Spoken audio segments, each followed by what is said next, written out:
this video guys, diami karon sa Hinichi. Share lang ako ninyo guys.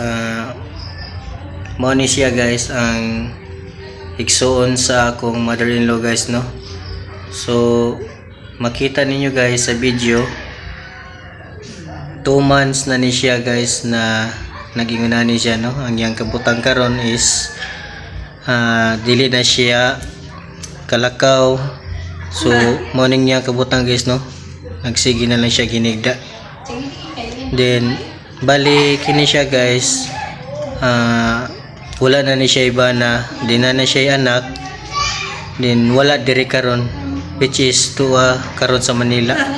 So guys, kung makita ninyo, luoy na kayo guys. So bali kini siya guys, no. Ang pangalan niya is Rolinda Katayok. Igsuon ni siya sa akong mother-in-law.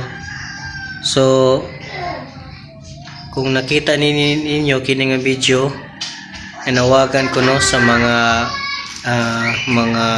official sa municipality sa Kananga, ni Yorma Torres ug ni Richard Gomez, no, na punta na matabangan mi ninyo nga ma-recover paunta ni ang igsoon sa ako mother-in-law. So makita ninyo guys ang iyang right nga kamot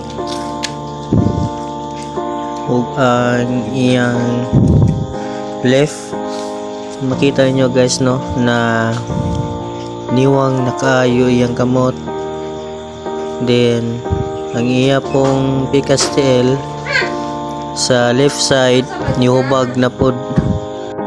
So karon guys, magipasiguro guli ang iyang anak para mao'y mo bantay kung madala ni siya sa ospital. So need na mo ang inyong support guys and prayer para sa recovery ni Rolinda.